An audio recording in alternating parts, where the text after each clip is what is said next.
So today we're reading from Srimad Bhagavatam, 10th Canto, chapter 2, verse 17. Sa bibhrad parusham dhamma bibhrad rama brajamano yataravihi durasado tidurdarso bhutanam sambhabhuvaha. Translation by His Divine Grace, Srila Prabhupada. While carrying the form of the Supreme Personality of Godhead within the core of his heart, Vasudeva bore the Lord's transcendentally illuminating effulgence, and thus he became as bright as the sun.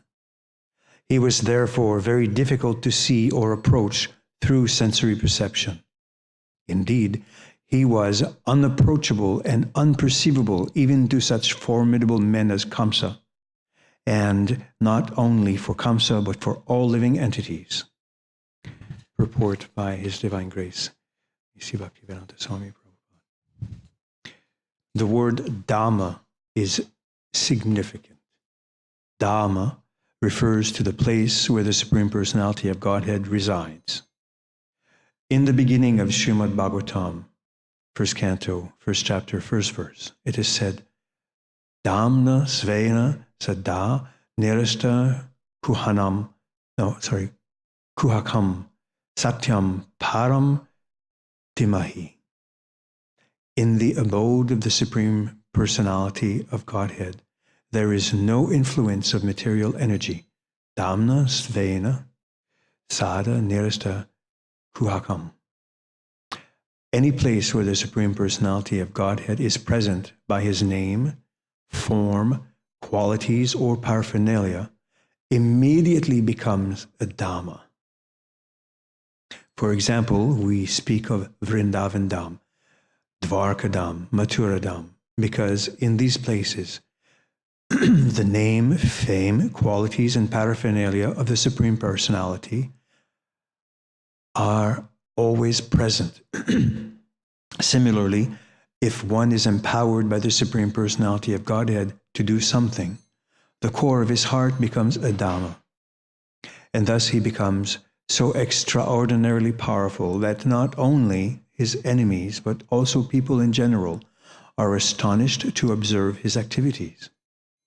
Because he is unapproachable, his enemies are simply struck with wonder, as explained here by the words durasado tidur darsa.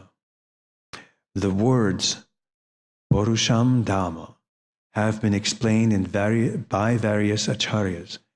Sri Viraragava Acharya says that these words refer to the effulgence of the Supreme Personality of Godhead. Vijayadvaja says that they signify Vishnu Tejas, and Sukadeva says Bhagavat Svarupa. The Vaishnava Tosani says that these words indicate the influence of the Supreme Lord's effulgence, and Vishwanath Chakravarti Thakur says that they signify the appearance of the Supreme Personality of Godhead. Well, that's very intense.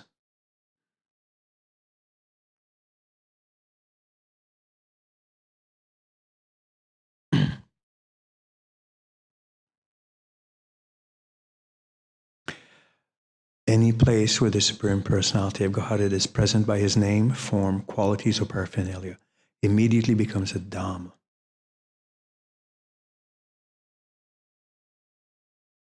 Similarly, if one is empowered by the Supreme Personality of Godhead to do something, the core of his heart becomes a Dhamma, and thus he becomes so extraordinarily powerful that not only his enemies, but also people in general are astonished to observe his activities.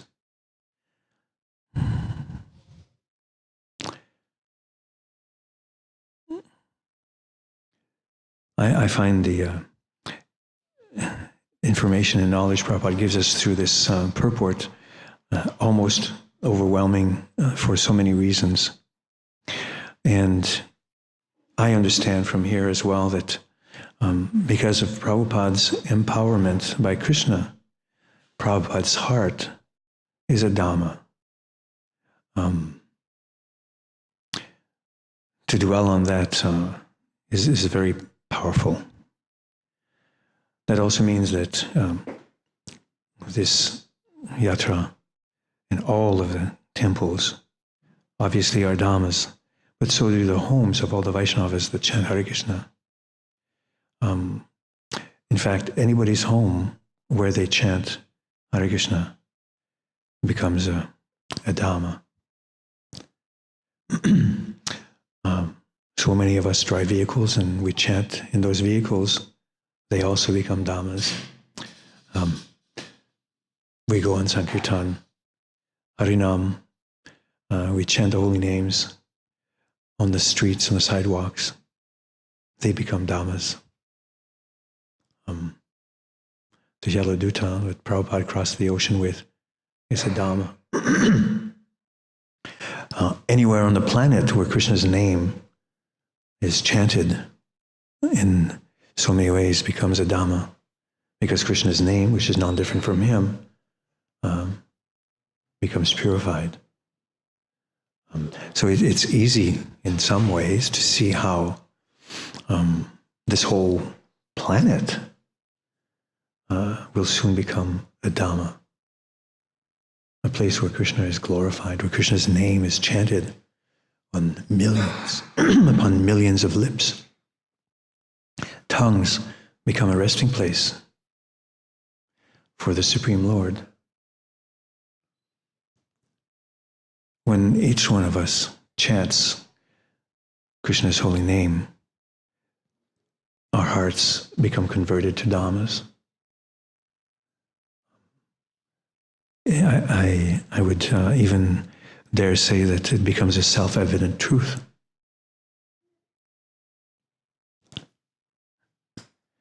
And Prabhupada also describes here how great personalities and even ordinary people become amazed at such a personality. And we can see that from Prabhupada's activities. When he was traveling, everywhere he went, people were drawn to him, whether in a friendly frame or not, they were still drawn to him. And as a result of that, each one of us were drawn to him as well.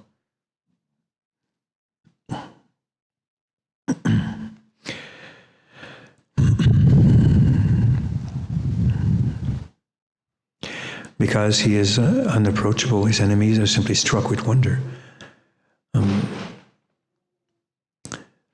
So Prabhupada had many enemies as well as followers, disciples, people who were trying to upset the mission from Lord Chaitanya that was in his heart to propagate Hare Krishna.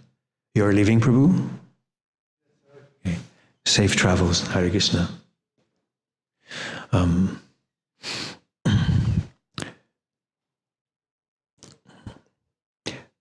The potency that Prabhupada exhibited is unmatched. His godbrothers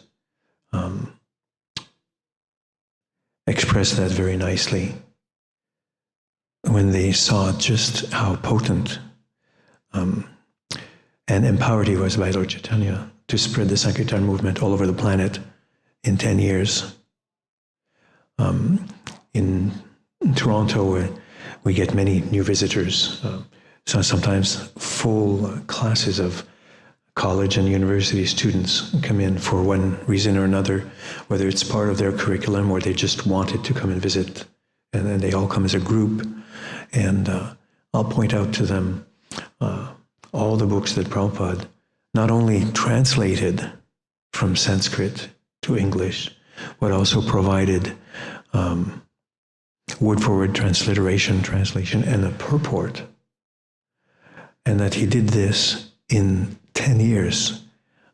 Many of them exclaim that they find this almost hard to believe, and especially at Prabhupada's advanced age. And they want to immediately inquire more They want to find out more. What did he do? What did he say? How did he say it? How did he do it? Where does this potency of his come from? And Prabhupada had an answer to that.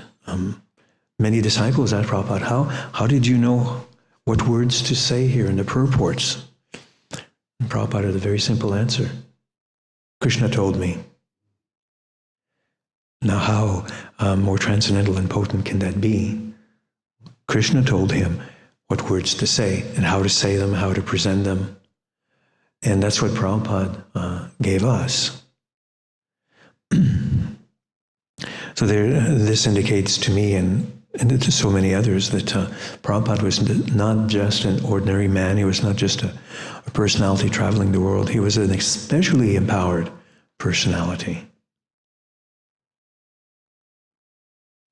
Thus he was called Shaktavesh Avatar, a particularly empowered personality that was sent by Lord Chaitanya as one of his associates to bring us the most merciful benedictions. He brought us Lord Krishna and love of Krishna. It is said that Lord Chaitanya and Lord Nityananda broke into the storehouse of love of God. And Prabhupada took that love of God and then distributed it indiscriminately all over the planet through that special empowerment from Lord Chaitanya and Lord Nityananda.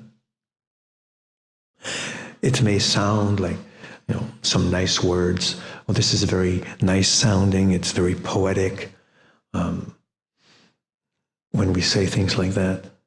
But when we begin to understand just how profound that is, that Srila Prabhupada brought something very special to the Western world, something that even his godbrothers had been unable to do. Some of them had gone to Europe and England, and they found that these meat eaters were unapproachable. You just couldn't do that. So they came back empty-handed. And Prabhupada decided that he was going to go and follow his spiritual master's mission. And he brought to the meat eaters, to those lost souls in the Western world, the supreme benediction, the most magnificent blessings of Lord Nityananda and Lord Chaitanya. And whether we wanted it or not, he just gave it to us. Some kicking and screaming received that benediction, and it changed their hearts. Meat eaters' hearts are usually very hard. And yet, the words emanating from Srila Prabhupada's mouth reached into those hearts and started to soften them and open them up so that more and more could reach deeper and deeper into the hearts. And that very, very special love potion of transcendental ecstasy for Krishna reached in and started to transform the stone hearts into very soft hearts. Hearts that can also give back to others to continue the process. And that is very, very special. So each one of us are therefore empowered by Srila Prabhupada to continue his mission, which was Lord Chaitanya's mission. So everyone we see, everyone we talk to, everyone we encounter can receive that benediction just as we received it. We all know what it feels like when we look at the deities, when we listen to Prabhupada's words, and we become touched, when tears well up in our eyes. And I know from experience that I'm not the only one that experiences that. I've seen it on so many devotees' faces and eyes, that their hearts are overflowing with that. And it may just be a drop or two at this point, but still it causes it to well up into the hearts, and it comes out in the eyes. And we become completely enamored with Lord Krishna, with the devotees, with Srila Prabhupada, and we want to, it makes us want to go out there and distribute it, following in Srila Prabhupada's footsteps and following in the parampara. So we give this very nice mercy that Prabhupada gave us. So that's due to this special empowerment. And I don't know how many times I've heard devotees describe that when they would look at Prabhupada, they were transfixed by his glow, by his effulgence, which was the Supreme Lord in his heart, just shining through. In the Toronto Temple, Prabhupada's Vyasasan, it would be situated over here. And when people come in, they don't necessarily see it right away because they're immediately drawn to the deities and the altars that are here. And many, many times, we've heard people tell us, sometimes they're there for the very first time and they have darshan with the deities and they turn around and they're taken aback. There's a person sitting there and they're convinced he's alive. And they don't know that he is, and they go and see closer and say, oh, it's a Murti. But for a moment, Prabhupada's potency reached into their hearts, and they were transcendently transfixed for that moment, even if it's just that quickly. But they got a little taste. And so their world is transformed, and the process begins. However infinitesimally small it is, it's still there. It may take them 5 minutes, 5 days, 5 years, 5 lifetimes, but still, Krishna, through Srila Prabhupada, draws them. And that's the bait. And they bite. So it's, in some ways, the most transcendental fishing story ever told because of its power. And we know from Shastra, and we have the knowledge, we anticipate that for the next 10,000 years, this is going to continue increasing. It's just going to get more and more intense. And Prabhupada is going to get more and more of them.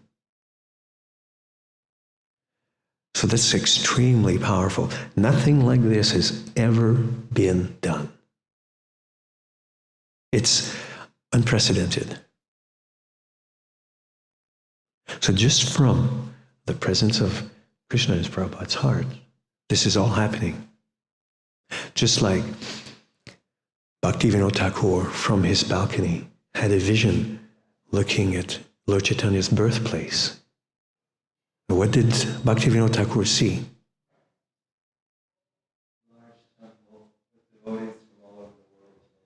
Yeah. And the only thing separating the manifestation of that vision is time.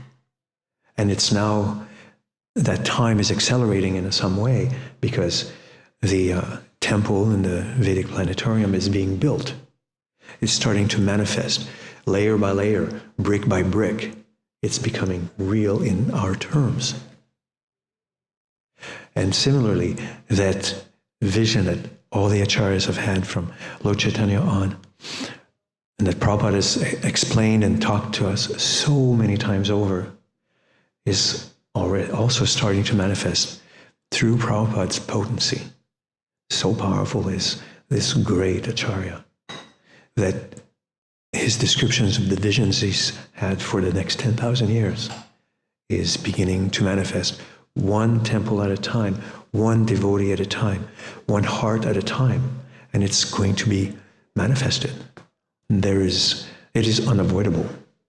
It is a fact. It's just happening at its own pace. Time manifested.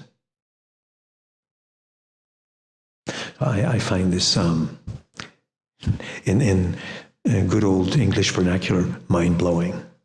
This is occurring right before our eyes. And we're on the very cutting edge of Kali Yuga. We aren't even fully in it yet. We're only 5,000 years into it. So this portends very, very well for the next 10,000 years. This is not just good news. This is fantastic news that all these souls can experience Srila Prabhupada's potency and his love for the individual living entities. So it's great news indeed. And we should always be rejoicing in this news. I've been to a few different temples, and even in Toronto, I've seen so many devotees, they're down in the dumps because this is not going their way and that's not happening for them. They're very depressed. What's there to be depressed about? Srila Prabhupada's potency is transforming the whole world. What kind of greater news than that can you have? But that's what happens when we kind of, put on blinders and just, obliterate the great stuff that's happening all around us, and we just become focused on what our little, self-important egos are trying to convince us is important. It's more important that we have some dissatisfaction and some mental platforms full of situations like this.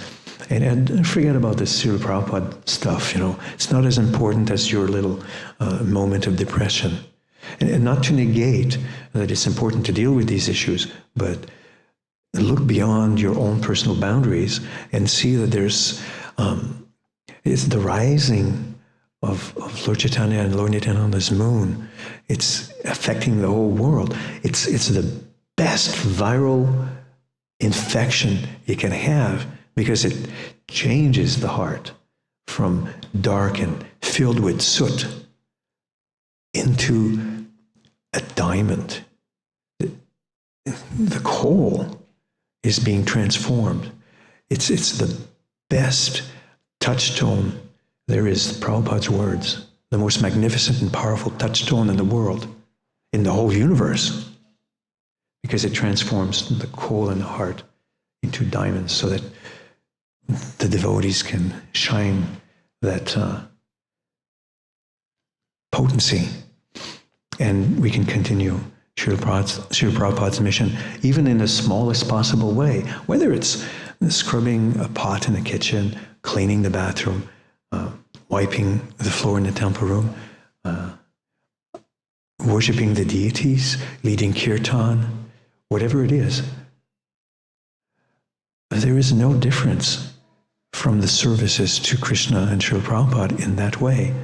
And how many times do we hear, well, I'm not going to wash the bathrooms because that's so, it's beneath me. I'm so much more elevated. I should be worshiping the deities and giving class all the time. And yet something happens where that's not happening. And the devotee is repeatedly asked to wash pots, clean the bathroom. What is Krishna trying to say here? Is the washroom or the pots in the kitchen different? Is that service different? Is it less elevated than offering darshan and worshiping the deities? Pujari work, is that more important? No, not at all. In fact, there's a young man that comes in every week in Toronto. Every Tuesday he comes in. And the most menial task, scrubbing the bathroom floor, scrubbing the shower stalls so that all the dirt is washed away. He knows it purifies him, and he gets totally blissed out from it. In fact, I've often seen him cry, tears flowing from his eyes, because he's doing something to serve Srila Prabhupada in a most menial way. And that satisfies him, it fulfills him, not only to the brim, but overflowing. And he makes no argument, he never hesitates. Ask him to do anything and he'll do it.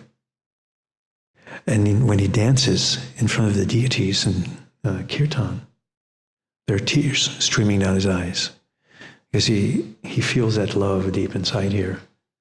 And all of us should feel that. When I first saw Srila Prabhupada in 1971 in New York, we took a van from Montreal. I was staying in a Montreal temple, and we all rushed down to the airport, John F. Kennedy Airport, to greet him there. And then we went back in the van and rushed back to the temple so we could all greet him again. And afterwards, everyone went into the temple room. And in that temple, the Vyasasan was across from the deities, and we were having this massive kirtan. I was surprised that the whole entire building didn't come down on us. And there was barely any room in there for a sardine. And I happened to be right across from Srila Prabhupada, like half the distance between yourself and myself. And for some unknown reason, all of a sudden the space was created. And there was no one between Srila Prabhupada and myself. And he was playing kartals. And he opened his eyes to look at the deities that were behind me. And these tears just started flooding his face and coming down. And he closed his eyes again, continued playing kartals. And it was the most magnificent moment. This was in 1971. And yet that memory is etched in my brain. Even as I'm retelling this, I feel tears well up just behind my eyes, as if it happened 5 minutes ago. And I'm sure anyone who's ever met Srila Prabhupada, the devotees, and some that are not necessarily devotees in this lifetime, have memories that are burnt into their brain in a very similar way. And it could have been an insignificant thing, apparently insignificant. Maybe they were in a hallway and Prabhupada just happened to cross by, and he glanced at them through this corner of his eyes, and that event is etched into the mind and the heart, probably forever. So Srila Prabhupada's potency is such that it's unfathomable to our small, materially conditioned minds.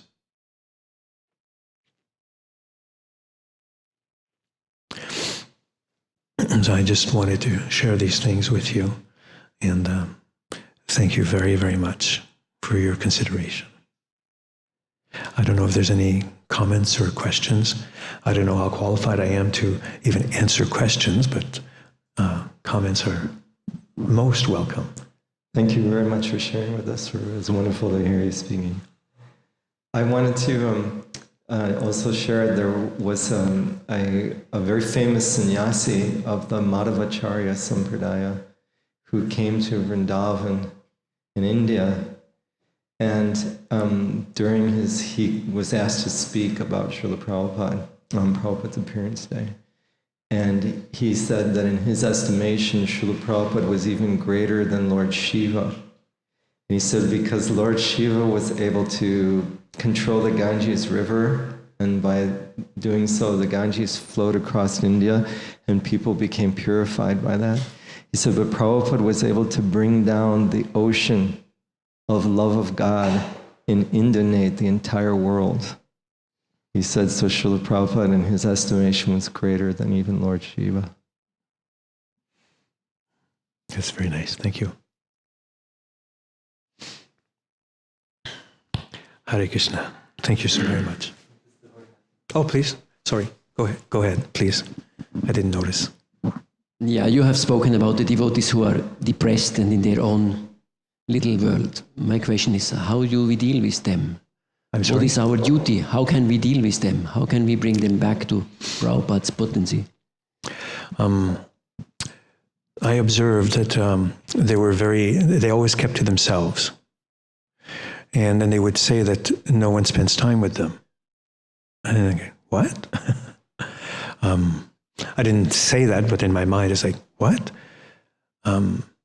If you lock yourself in your room and you don't allow anyone to knock on your door, visit you, or spend time with you, if when you come and take prasadam, you take your plate and you go to your room, or you sit in a corner and you turn your back to everyone, how can anyone feel invited to share anything with you? So my background is certified hypnotherapist, life coach, and NLP practitioner. So I would just, for the first few weeks, I would just observe them and watch their behavior. And see, I remember, because there was a period of time I had left ISKCON, came back. And in what we'll just call the old days, when somebody new came through the door, devotees would almost, trip over each other to get to that person and bring them some prasadam and share some nectar with them, introduce them to Krishna consciousness, even in a small way. So when I started coming to Toronto Temple a few years ago, one thing I did find very strange is people were like, and it would go to the other side of the room. Like, what is this? And nobody would approach me. And I said, okay, that's the game we play. I can play too. So after observing various devotees for a couple of weeks, I started going to one and Hare Krishna Prabhu, slowly befriend them. I noticed maybe their socks were torn or full of holes, so I'd bring this one some socks, or this one some thermal underwear, or this one some t-shirts and things like that. And just to befriend them and create a nice rapport with them and talk to them a little bit in a way that would prompt them to, converse with me. And then it would start opening up. And I was ready for, the floodgates opening up and all this stuff come out. And slowly see that when I would come in, they would not only, greet me, but they'd start embracing me, hugs and everything like that, which is what I wanted. And I love hugs. And I'll give them freely and I'll seek them out. If somebody is, not into that, that's fine, that's not a problem. But the minute I see a slightest inclination towards that, you're done. That's it. And so I noticed that they were willing to do that. Sometimes it's not necessarily a hug, but just, a nice hand on the shoulder, how are you, Prabhu, today, and stuff. And so they'd start opening up, and then we'd start sharing prasadam and talking. And I discovered that these were magnificent individuals, but very few people had taken the time to listen to some of their concerns. So no one listened to them, so didn't want to talk to anybody else. So they just closed the doors and their hearts were closed. And I'm not saying I performed any kind of miracle cures here. That's not my intention. What I'm just expressing is that by paying attention, not necessarily, we let them talk for 2 minutes and then flood them for an hour with all sorts of gibberish. Not at all. In fact, I don't like that kind of stuff. Listen, if you don't even have to say anything, and you'll be amazed if you just listen and the response you get. And they feel listened to. So it starts a healing process. It creates a bridge. And I have no hesitation to going to any of them now. I'll ask them to do one thing or another, and there's no resistance. There was in the past, now there isn't. And they look for now other devotees to talk to share with. And we go upstairs to the dining hall to have lunch prasadam, and sometimes you can't shut any of us up. We're laughing and having a good time. And if somebody was there a couple of years ago and left and then came back and saw what's going on in the dining hall with these devotees, they would swear, it was like some new planet or something like that. It's not the same place, And all it needed was somebody to listen to them, which creates a nice atmosphere. They feel respected. And if there are any significant issues, and we start addressing them as well. Situations happen. I mean, Prabhupada explained that being human means you'll have an opinion. But if your opinion is not about Krishna, there's not much worth to it. So the idea is to change their opinions and the opinions of others to all be about Krishna. Not necessarily have their heads filled with conspiracy theories and this and that, and so many things that have nothing to do with Krishna. In my mind, the only conspiracy theory worth its weight is that Prabhupada's potency is going to take over the world for 10,000 years. And and it's not a conspiracy, and it's not a theory, because it's happening. Even if it's happening, one country at a time, so many temples are opening up here, there, and everywhere. it's happening. So I would rather fill my heart and mind with those kinds of discussions. So we are working on these things, and it's had a very nice impact. I've had several devotees from different places come into the temple now and say, "Oh, it feels different in here. What's going on?" Sometimes I just smile and have some prashadam, Prabhu. So I hope that answers your question. Thank you. Anything else? Okay, then, Jai, all glories to Srila Prabhupada. Hare Krishna.